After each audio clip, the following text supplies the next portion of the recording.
Hello, welcome back. Today's April the 1st, 2016.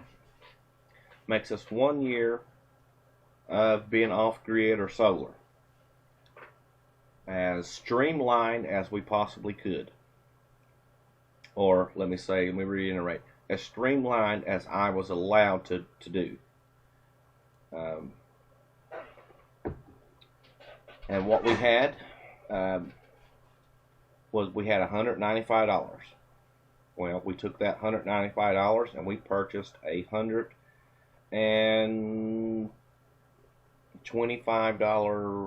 $30, something like that, 100-watt Renogy solar panel and a $69 1300-watt modified sine wave X-shade inverter. And then we had car batteries, which we upgraded to a total of 3 105 amp hour X-side marine batteries. And for one flat solid year, that is what we have used. We have went to the LED light, 60-watt LED natural daylight light bulbs. We have never been without light. Never have, anytime, day or night, we have never been without light. Although we have not been able to use the microwave or the refrigerator, simply because one panel will not produce enough power to keep the batteries charged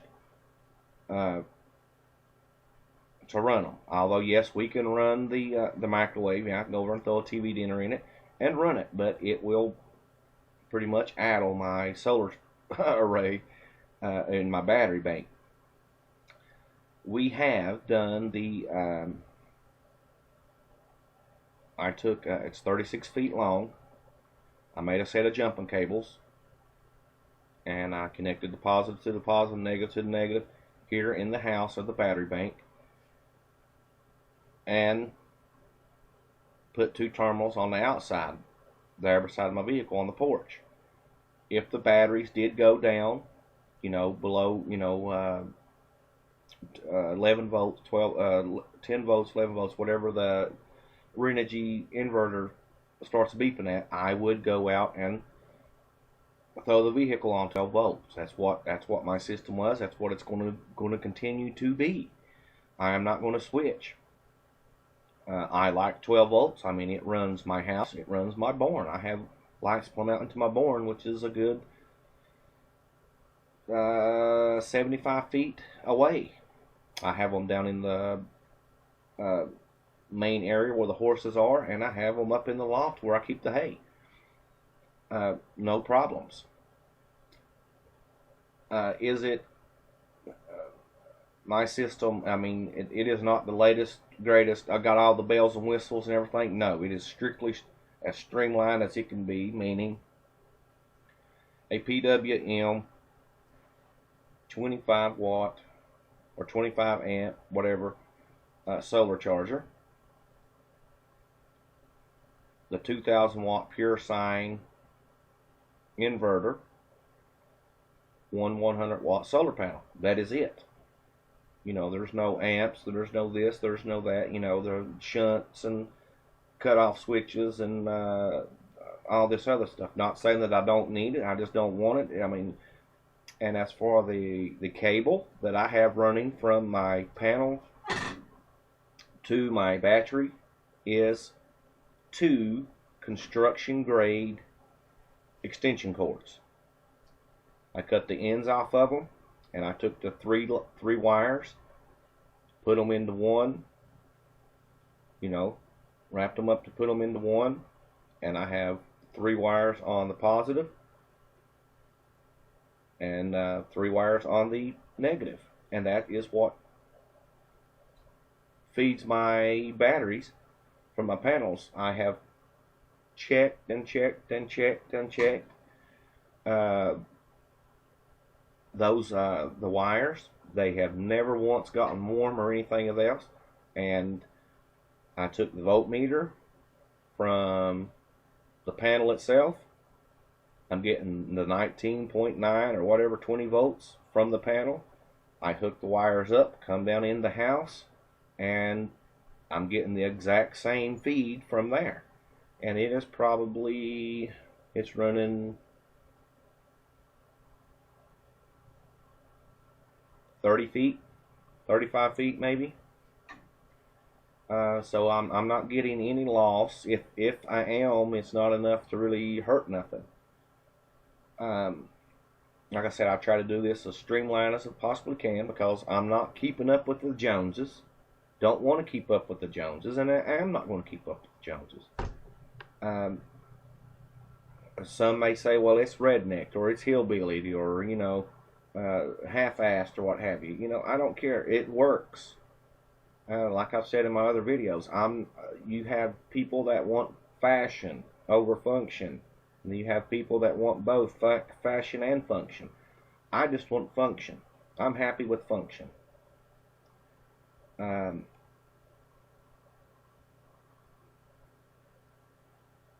of got lost in that little tangent. As for our heating for the winter, I had, for the longest time, a little Vogelzang BX26 wood stove. And then we purchased the Todd wood cook stove here for baking purposes and cooking purposes, because we had the 2i Ozark Trail camping stove that uses the little green bottles. Well, we couldn't bake nothing outside of the grill. I mean, you know, and I never baked anything until we got the cook stove here. And we kept our house, and we got a 1,100 square foot house.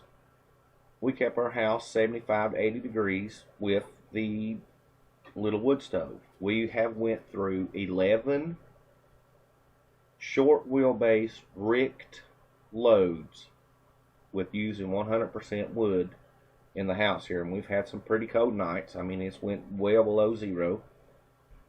I'm in the you know, I'm in Virginia. I'm on right at the Tennessee border. Outside of that, I mean, you know, that's what we heated our home with, was the wood stove. And with the wood stove and the cook stove in conjunction, like I said, I didn't get the wood stove or the cook stove here until January 2016. I think January. I could be wrong, but I think it was in January. The firebox is not, you know, humongous. I mean, you know, it's like a 7 by whatever. I have a video on it. It, you know, helped out dramatically. But getting back to, you know, the point at hand here, it was it wasn't hard by any means. So, you know, don't even think that. It wasn't hard. I mean, it wasn't frustrating. Although, yes, I did want and would like to have more panels, obviously, and more batteries. But with the 2,000 watt inverter, we were able to do wash machine, power tools, things of that nature. You know, no problem. Doesn't put a hurt on the batteries. Or, well, it does if you do the wash machine. And what we do is, since my wife, you know, she's primarily night shift, don't use no lights during the day. You know, we have windows for that lighting. You know, we have no lights on now, and it's, you know, you can see perfect in the house. We'll do that for 2 or 3 days, long enough for that one panel to float our batteries. You know, and it takes about 3 or 4 days, you know, for it to do that. And then we'll do our washing. And it puts a hurting on the batteries, I'm not going to lie to you. I mean, it doesn't drain them below 50%, or you know, so it's the inverter's a beeping, you know, constant below the 11 volt, 10 volts, whatever it goes off on.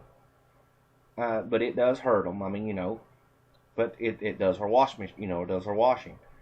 we do not use the dryer and we do not use the refrigerator, simply because of the solar power that we got, you know, the punch power that we got going into batteries. And not that we can't afford it. I was just wanting to see how streamlined we could go without being a little house on the prairie.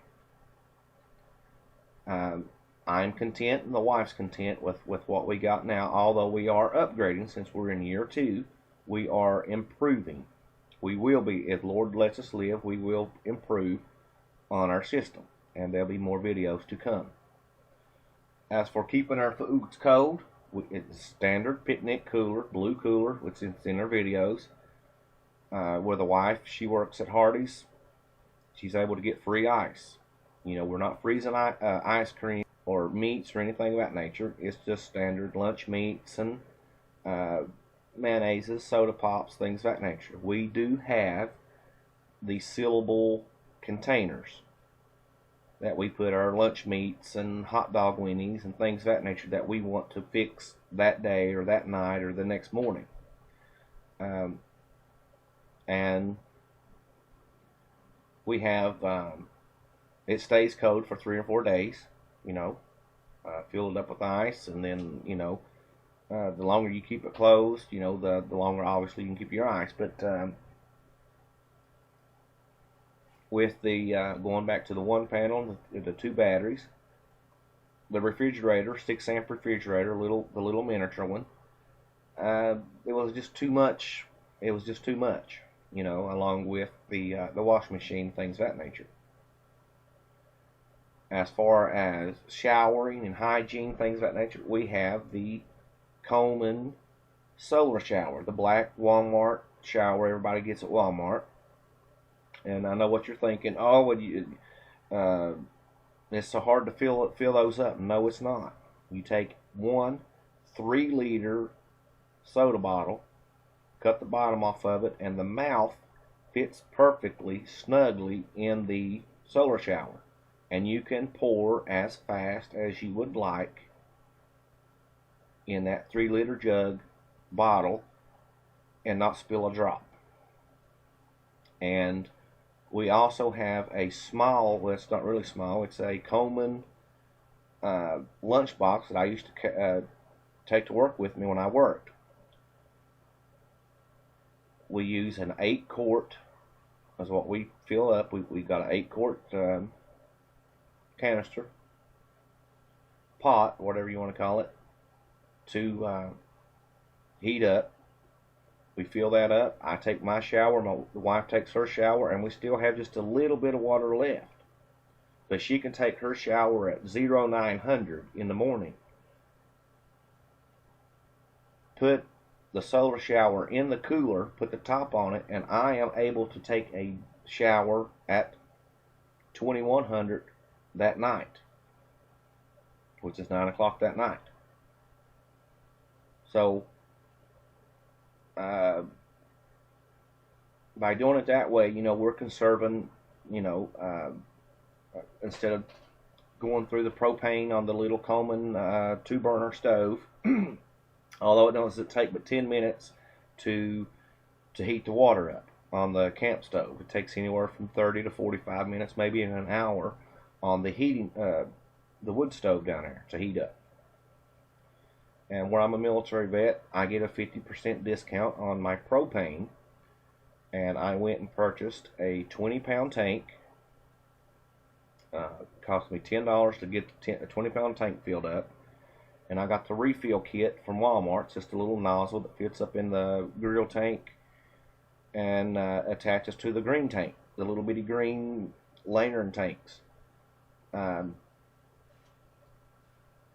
When the propane would go run out, I would just flip the grill tank over, fill the tanks up, and there we were good again. And I've only went through one. I've not even went through one. I still have plenty of propane in the in that 120-pound tank. Going back to the stove here, the cook stove. It's the Todd cook stove, wood cook stove. The wife, she was wanting a propane stove, a gas stove, which we're in the process of purchasing one of them. which, you know, my mindset was, okay, well, that costs money, although it's only me and her. There's going to be times that we're out of money or something, you know, just the worst case scenario. I can always get wood to put in the stove here to cook, to bake, to do whatever. It's got the bread warmers, and, you know, they got the oven, and I got the water jacket. It holds 5 gallons of water, heats my 5 gallons of water up. I mean, you know, so this here is a win-win-win in my book. Although, yeah, in the summertime it may be hotter than the hinges of hell in here, but, you know, I can always take this and put it on the porch. That's no big deal. Outside of that, with the wood cook stove here, in conjunction with the propane or gas, whatever you want to call it, normal stove, you know, that you purchase at Lowe's or what have you, we have a good cooking source, along with the wood heat stove downstairs, or down in the floor there. It's a little step down. But outside of that, I mean, you know, I just wanted to, for 2 people, 2 batteries, because we had 3 and we lost 1, and it was my fault. I serviced it, and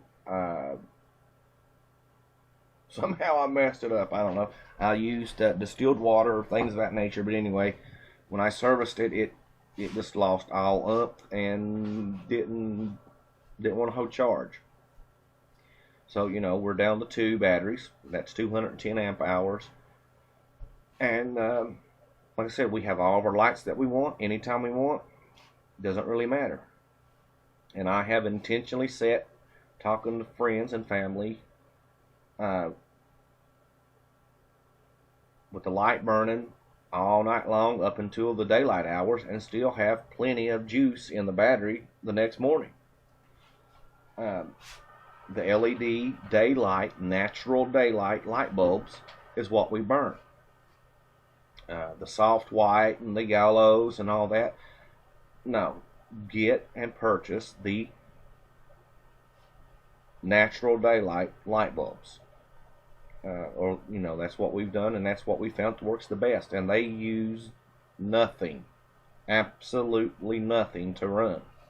We have the kilowatt meter, and we plug it in and plug it up, and it's like, okay, what's going on? It's like 0.236. So I don't know what it is. I mean, it's very low, so it's way down there.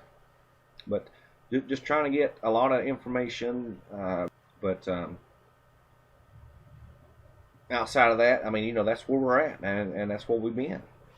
Like I said, I continue to improve when I can, how I can.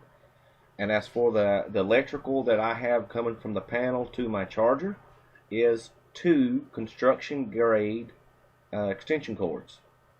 I have the 3 wires in them. I just clip both ends off, take the 3 wires, wrap them together, take the solar panel, put it on it, put a wire nut on it, run it to my batteries. I've took the voltmeter directly to the solar panel. It was 1920 volts, and then I connected the construction grade extension cord to the panel, to the battery, and at the end of the, where you place it on a battery, still 1920 volts, so I'm not losing nothing. And it's about 35 feet. I have checked the cable several times throughout the day, throughout the year, and they have yet to get warm. So instead of me going out and buying the 8 gauge and 6 gauge and all that other gauge high dollar wire, I purchased 2 construction grade extension cord, and you know, they're big. They're size of your thumb, size of your finger, whatever. It's plenty enough. It's plenty enough for the array, you know. But with that said, I'm gonna bounce out here and let y'all go. I've run my mouth along, you know, enough. But just to let you know, this is our first year. Got 1 year in the books of solar. Thank you.